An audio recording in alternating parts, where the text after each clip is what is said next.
All right, so you're thinking about diving into the world of slate mixing, huh? It's definitely a career path that most people don't think much about. Not exactly the first thing that pops into your head when you're a kid, right? Right.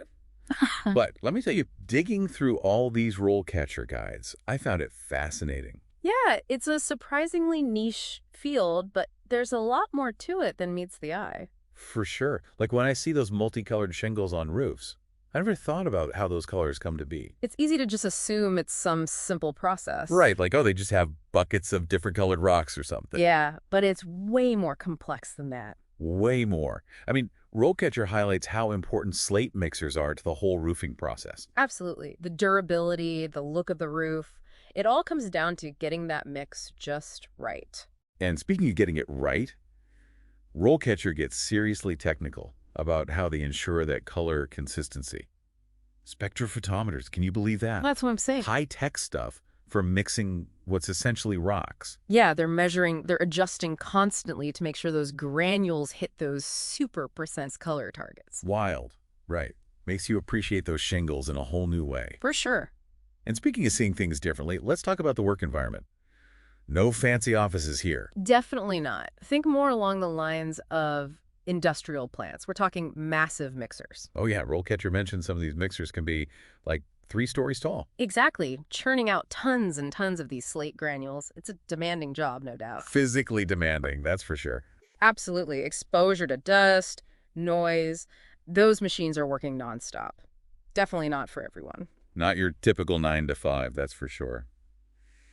But that kind of makes me wonder about the career path itself. Like, where do you even go from entry level?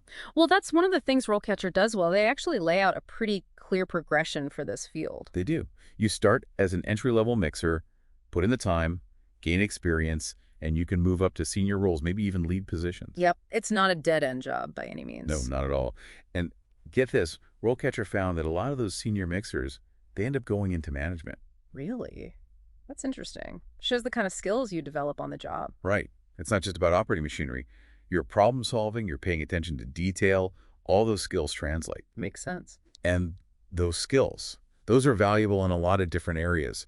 So even if someone doesn't mix slate forever, they've got a good foundation. Definitely. That's a good takeaway. You know what else I found interesting? RoleCatcher talks about how some slate mixers, they actually get into designing their own blends. Yeah, that's the creative side of It's things. like, who knew? Mixing slate, it's kind of artistic. Right, there's an art to it for sure. You're working with different colors, textures, you got to make it all come together. Absolutely. And RoleCatcher mentions how some mixers, they work directly with architects, designers. Oh, wow. Really? Yeah, like creating custom blends to match specific buildings or aesthetics. That's so cool. So it's not just about functionality, Right. but how that roof actually looks, how it Check. fits into the bigger picture. Exactly. There's a real visual element to it. That's awesome. Yeah. Okay, so someone's listening to this and they're intrigued, right? But is this the right career for everyone? What does RoleCatcher say about that? Well, they're pretty upfront about the pros and cons. Like any job, it's not perfect. Right. There's always two sides to every coin. Exactly. On the plus side, the earning potential is definitely attractive, especially as you gain experience. Yeah, that's always good. And as we said, there's room for growth. You can specialize, you can move into leadership, design. There are options. Right. So it's not just like you're stuck mixing slate forever. There are other avenues. Exactly. But on the flip side, RoleCatcher doesn't sugarcoat the demands of the job. Yeah, we talked about the physical demands, but what else? Well, long hours are pretty standard, often with evening or weekend shifts. It's not always a 9 to 5 kind of deal. Makes sense. It's construction after all. Things got to get done on a deadline. Right, and then there's the whole industry side of things. RoleCatcher points out that slate mixing is very much tied to the construction market in general. Right, so if construction is booming, Slate mixing is booming too, exactly. But if there's a downturn in construction, well, that's going to impact the demand for slate mixers as well. so it's not just about the individual skills, but the bigger economic picture as well. Right, and that's where those transferable skills come into play.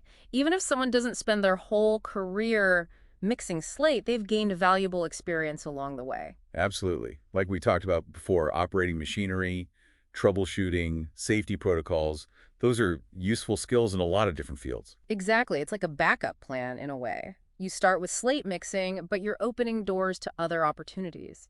It's like RoleCatcher saying, hey, even if you move on from slate mixing, Those skills, they stay with you. You can take them anywhere. Exactly. It's about looking beyond just that one job title and seeing the bigger picture of what you're learning. So it's like a choose-your-own-adventure kind of thing. Yeah, exactly. You could even end up in a totally different field and think, hey, those slate mixing skills actually helped me get here. Right. Who knew? Okay, so let's say someone's listening and they're like, all right, I'm sold. Slate mixing it is. What next? Well, RoleCatcher really stresses the importance of continuous learning in this field. Which makes sense. Things are always changing. New technologies pop up. Yeah. Even in slate mixing, right? Absolutely. And it's not just about the tech itself. New materials, new mixing techniques, you got to stay updated if you want to get ahead. Makes sense. Keep those skills sharp. Now, there's not exactly a, Slate Mixers Association out there, right? Not specifically, no. But RoleCatcher does mention some related industry groups, like the International Association of Plumbing and Mechanical Officials. They have some overlap. Okay, so maybe not a direct connection, but still a way to network with people in similar fields. Exactly. And the United Steelworkers, that's another one that could be relevant. I see. So it's about finding those connections, even if they're not immediately obvious. Yeah. Because those connections, they can lead to new opportunities, new knowledge. Absolutely. And RoleCatcher even suggests something pretty interesting, building a portfolio of your work. A portfolio? Mhm. For slate mixing, what would that even look like? Well, think about it. Showcasing your ability to create unique blends, match color palettes, achieve that perfect durability. Ah, I see. Like, check out these awesome shingles I mixed. Exactly. It's a way to stand out, show potential employers what you're capable of. Like a resume. But instead of just words, you're showing them the actual results. That's smart. So we've talked about a lot here, but one big question comes to mind as we wrap up. What about automation? Are robots going to be taking over those giant slate mixers anytime soon? It's a question worth considering. While RoleCatcher doesn't specifically address automation in slate mixing, they do emphasize how technology is changing every industry. Right, so it's not just about learning the skills of today, but being ready for whatever comes next. Exactly. Maybe that means learning to program those automated systems, or maybe it means specializing in a niche area where that human touch is still irreplaceable. That's a good point. So if you're thinking about a career in slate mixing, yeah, it might seem like an unusual path, but there's a lot more to it than meets the eye. It's about precision, creativity, and being adaptable to change. And hey, even if you decide slate mixing isn't for you, hopefully this deep dive has given you some food for thought. Sometimes the most unexpected paths can lead to the most rewarding destinations.